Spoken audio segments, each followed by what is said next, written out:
प्रिय दर्शकों, एक कथा के अनुसार जब पांडव अपनी अज्ञातवास की अवधि में चंडिका नामक स्थान पहुंचते हैं तो अत्यधिक थके होने के कारण वो सभी वहां विश्राम करने लगते हैं। विश्राम के समय युधिष्ठिर सुरक्षा की जिम्मेदारी भीम को सौंप देते हैं। जब सभी लोग विश्राम कर रहे होते हैं तो उसी समय भीम को प्यास लगती है, किंतु आसपास कहीं जल का कोई साधन ना देखकर वह युधिष्ठिर को जगाते हैं और उनको सारी बातें बताते हैं। प्रिय अनुज, यही पास में चंडी देवी का जलकुंड है। तुम वहां जाकर अपनी प्यास शांत कराओ, तब तक मैं देखभाल करता हूं। धन्यवाद भ्राता, मैं जल का सेवन करके अभी आया। अवश्य भीम, किंतु एक बात का विशेष ध्यान रखना, किसी भी स्थिति में जलकुंड का जल दूषित ना हो, अन्यथा तुम्हें दोष लगेगा। अवश्य भ्राताश्री, मैं इस बात का विशेष ध्यान रखूंगा। प्यास से व्याकुल भीम जलकुंड की खोज में चल पड़े और कुछ देर बाद वो मां चंडी देवी के जलकुंड के समीप पहुंच गए। अरे वाह, इस जलकुंड का जल तो बहुत ही शीतल और स्वच्छ प्रतीत होता है। क्यों ना पहले मैं अपने हाथ पैर साफ कर लूं। ऐसा सोचकर भीम जलकुंड में प्रवेश कर हाथ पैर धोने लगे। अभी भीम अपने हाथ पैर धो ही रहे थे कि तभी वहां बर्बरीक आ पहुंचे और भीमसेन को जलकुंड में पैर धोता देख अत्यधिक क्रोधित होकर बोलते हैं, कौन हो तुम और ये तुम क्या कर रहे हो?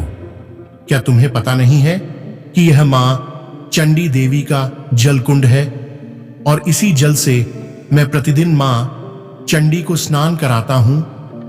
क्या तुम्हारे गुरु ने कभी तुम्हें जल प्रयोग की गरिमा नहीं सिखाई? तुम इसी क्षण जलकुंड से बाहर निकलो। बर्बरीक के ऐसा कहने पर भीम बोले, मैं भला जलकुंड से बाहर क्यों आऊं और तुम मुझे सिखाने वाले होते कौन हो? जल का प्रयोग स्नान आदि के लिए किया जाता है, मैं वही कर रहा हूं और यही मुनियों ने भी बताया है। शायद आप भूल रहे हैं कि मुनियों ने बहते जल में स्नान करने की बात कही है, न कि स्थिर जल में। ये कुंड है और इसका जल स्थिर है, इसीलिए स्नान आदि करने से ये जल दूषित हो जाएगा। तुम्हारे पास अभी भी अवसर है, अपनी भूल को तत्काल सुधारो। तुम इतने ज्ञान की बातें कर रहे हो, परंतु तुम्हें तो यह भी नहीं पता कि बड़ों से किस प्रकार बात करते हैं।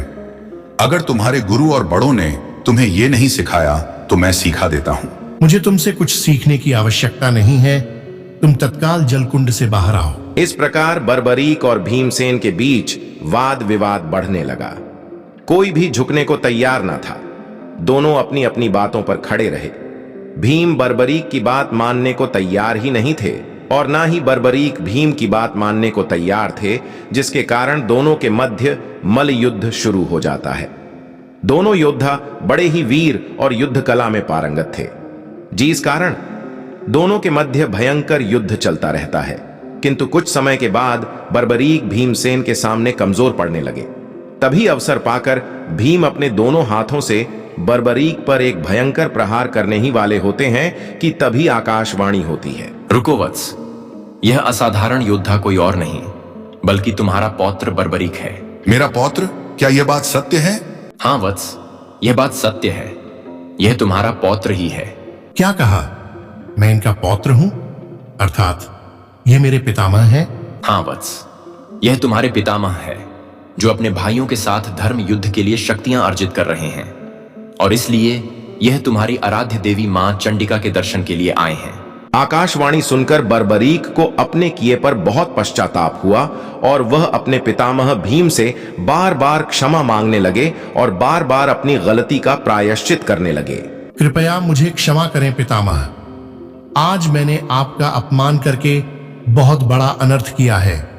मैं तो क्षमा योग्य भी नहीं हूं, किंतु आप मुझे क्षमा कर दीजिए पितामह। पौत्र, तुम दुखी ना हो, मैं तुम्हें क्षमा करता हूं और मैं अति प्रसन्न हूं कि तुम वीर होने के साथ साथ अत्यंत बुद्धिमान और नीतिवान भी हो। श्री कृष्ण ने हमें बताया था कि तुम किसी देवी स्थान में निवास करते हो, किंतु हम ये बात भूल गए थे। भीमसेन के समझाने पर भी बर्बरीक का अपने पूर्वजों को इस तरह अपमानित करने का शोक समाप्त ही नहीं हो रहा था, जिसके बाद बर्बरीक अपने द्वारा किए गए पाप कार्य से मुक्त होने के लिए प्राण त्यागने का विचार करते हैं और फिर समुद्र की ओर जाने लगते हैं। बर्बरीक को ऐसा करते देख चंडिका देवी प्रकट हुई और उन्होंने बर्बरीक को रोकते हुए कहा, रुक जाओ बर्बरीक, अपनी गलती का पश्चाताप ही मनुष्य की असली सीख है। अभी भविष्य में तुम्हें और बड़े कार्य करने हैं। चंडिका देवी ने बर्बरीक को आशीर्वाद देते हुए कहा, हे पुत्र, तुम चंडिका स्थान पर जिस कर्तव्य निष्ठा के साथ सेवा कर रहे हो, उस कारण तुम चंडी के नाम से प्रसिद्ध होगे और पूजनीय बनोगे। इस प्रकार मां चंडी देवी के आशीर्वाद स्वरूप बर्बरीक ने बहुत बड़े बड़े कार्य किए और भगवान श्री कृष्ण के वरदान स्वरूप कलयुग में शीश के दानी, हारे का सहारा और खाटू वाले श्याम बाबा के नाम से पूजनीय हुए। तो मित्रों, इस तरह से बर्बरीक को अपनी गलती का पछतावा भी हो जाता है और वो अपने दादा से क्षमा भी मांग लेते हैं। फिर दोनों के बीच एक दूसरे को लेकर प्रेम की भावना उत्पन्न हो जाती है।